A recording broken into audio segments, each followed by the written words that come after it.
Okay, audio review for the fall. Damn, I hear crickets outside. Do you hear that? No. It's because we're just so unfunny. Exactly.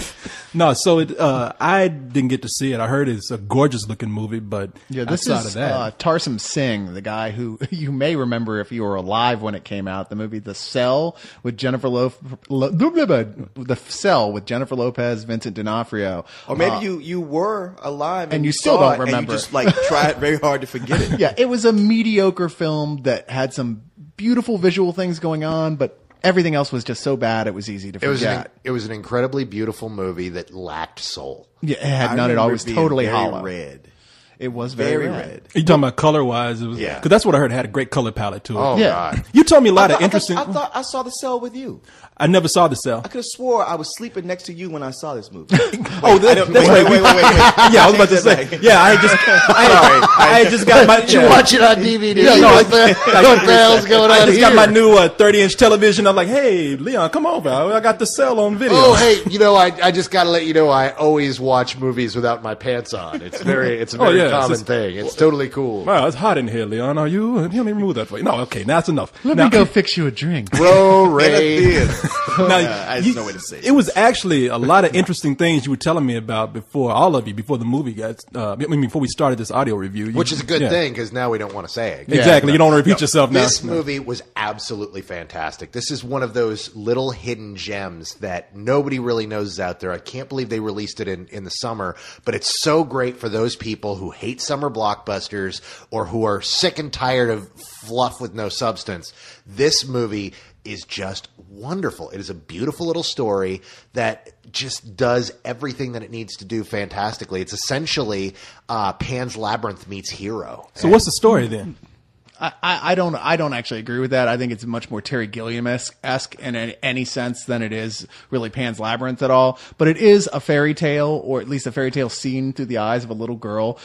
There's a guy, Lee Pace, who people might know from the show Pushing Daisies, the lead character in there, who is in a hospital, and I guess 1920s. He's a stuntman. I think it's 20. He was a stuntman who hurt his back, and there's some talk of like he was trying to commit suicide because the leading lady of the film, who used to be with him, has left him for the lead actor, and he still wants to die. So this little girl who's wandering around the hospital with a broken arm basically runs into him, and he starts using the "hey, come here, I'll tell you a story" to try and trick her into hooking him up with some morphine pills so he can kill himself. Yeah. Damn, over. That must have been a badass bitch he was going out with. Dude, the way you just described that is so Pan's Labyrinth. Yeah. No, in a way, the thing is honestly, the whole time watching it, I mean, to disagree and agree with both of you, I kept thinking Pan's Labyrinth and Terry Gilliam the whole time. And I say the whole time watching it, but as Cyrus will attest to, I was sleeping in and out of that movie. Well, you were out the first 3 minutes. I was was like, nap time. Because when I saw the trailer, I was like, this movie looks gorgeous. I can't wait to see this adventure.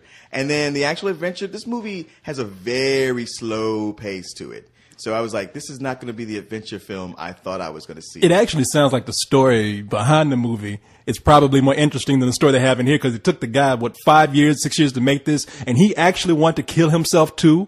Because this is what you were telling me, No, right? I was telling you he was depressed. He got going on it because I guess his girlfriend, who he had kids with or was pregnant, she left him. And he was totally depressed and just went off, and then instead of killing myself, I'm gonna make a movie. Well, he didn't mention suicide, but he did kind of wake up out of his funk and decide, okay, I'm gonna go ahead and make this movie now. Okay, and cool. the movie sold everything to got his brother help him sell his house, and he sold everything, and because he said no studio would finance this, I have to do it myself. What's interesting here, though, is just the way that he chooses to tell the story. This fairy tale, which admittedly is much more interesting than the real life story. I disagree with that too. Well, in my opinion, it was. Fuck you! You don't know what the fuck you're talking about. Sit down and shut the hell up, Leon. And I'm right here in the middle of you guys. I think they're both equally fascinating. I think what's great about this film is that all the weird visuals in this fairy tale that Cyrus is talking about, it's what it is this guy is telling her the story, and he's not a good storyteller. He's telling this totally lame story,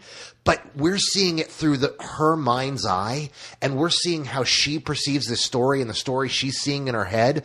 And it's so beautiful and crisp and original and unlike anything you've ever seen before that you're fascinated by this totally lame story that is lame, but you've got to find out how it ends. And it just, the story keeps mirroring what's going on inside this guy, and it's such a deep, dark. This film. sounds really cool because No, go ahead. Oh, no, I just said because there's everybody differs on how they feel about the story, even on the backstory of this movie. But everybody agrees that visually, this is an incredible film. Oh yes. Yeah, no question about it. That's his strongest point. And no CG at all. Exactly. Every shot in this movie he set up and is actual real stuff. This is movie making as it should be. This guy only put things in the film that he could, and they're so gorgeous, they're so beautiful, and there's some things you won't believe are not CG because they're just done so incredibly artistically. He shot it all over the world at like 28 different locations. Yeah. And you would just have to travel. You know, you don't even believe these things exist in the world. And it's like, wow, that really is a place that looks like that. 6 years of this man's life, and it was all wasted on your sleeping ass, Leon. How could you do this to him? I don't think he was counting just on Leon's As a matter review. of fact, what's that? I'm I sorry? don't think he was sitting there counting on Leon's review. Well, it was funny because he said that during the Q&A, there was some woman who raised her hand, and he's like, you looked at your cell phone the whole time, and you text message. So I'm not. Don't you be asking questions. I saw you send 7 text messages during the movie. I'm not answering your question. You didn't want to ask questions and be like, you were snoring through my whole movie. Get your ass on out. My question is, when I heard that, I was like, I thought Korey didn't see this movie. Yeah, I was sitting there with your iPhone up your shirt, trying to pretend we don't notice you're texting. Well, see, that's what he would have said. You with the glowing shirt. Well, he wouldn't have asked a question. He would have been gone before the Q&A even started. So That movie didn't make any goddamn sense. I didn't understand a single bit of it. No, y'all would have been the one to ask the question. Would have been like, God damn, that hoe was fine in the movie, man. Where you get her from? So, what, the 6-year-old? yeah, exactly. Oh, she's 6? Oh, I'm sorry. I thought that was a CG She's a effect. mature 6. But it is funny to me how there's so many interesting things to this movie, and so much of it comes to me like I'm so much more interested in the story of this movie, how it came to be, or listen to Carlyle describe it. He describes it exactly how I feel it was, but to hear him say it, it's like, man, that's so awesome. And I wish I could have enjoyed it in that vein as I was watching it, but I so appreciate it after the fact. It's great to hear about a movie where you get to tell great stories outside of the movie. Because Yeah. you told me the one about the guy who has to play like he's paralyzed. He wanted everybody to think that the main character really was paralyzed and wasn't an actor, right? Part of what took him so long to make the movie, he spent 4 years looking for the right lead actress, a little girl. He wanted to be 5 years old. He found this little Romanian girl, and he wanted her to act naturally. And the way to do it was like he didn't want her to know that the guy could really walk and pretend.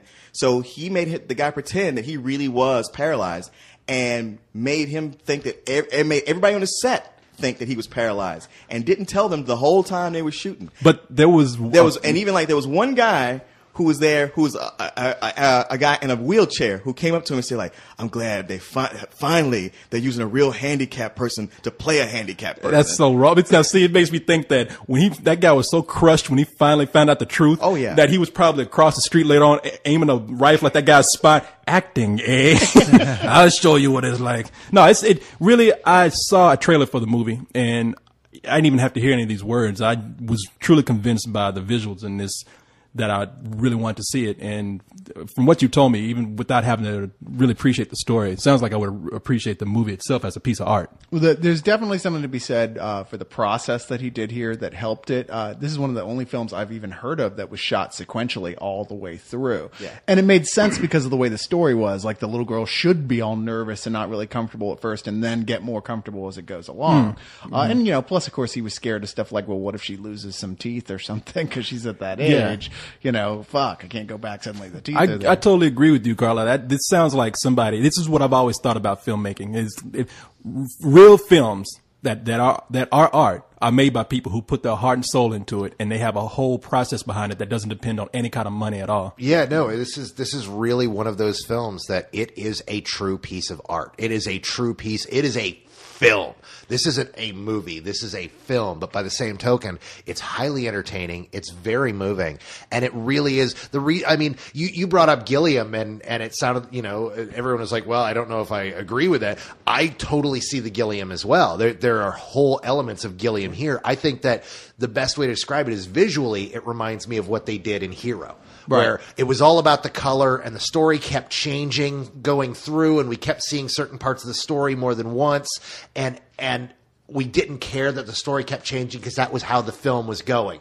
But that it was just beautiful and just done so gorgeously. And then it really is a fantasy. It really is this this beautiful little story about a little girl trying to grasp the world around her. So this is going to be interesting. Being that everybody disagrees on one element kind of strongly. I mean, what did you give the It's film? a major downer of a real life story, much like Pan's Labyrinth does as well. This isn't quite a full price movie though for me. There are parts of it that are a little bit hollow to me, and there are parts of it that I could really see where he was grabbing from. I mean, he himself during the lecture was saying, "Oh yeah, I take from wherever and it gets all absorbed and digested." I'm like, "Yeah, there's a whole sequence there you took right out of The Holy Mountain by Alejandro Jodorowsky. Yeah, I know you stole from people. I don't have a problem with that. You So mad. does Tarantino." Yeah, motherfucker, I know you. That's what you should have got to say at the Q&A. Yeah, motherfucker, I know what you did.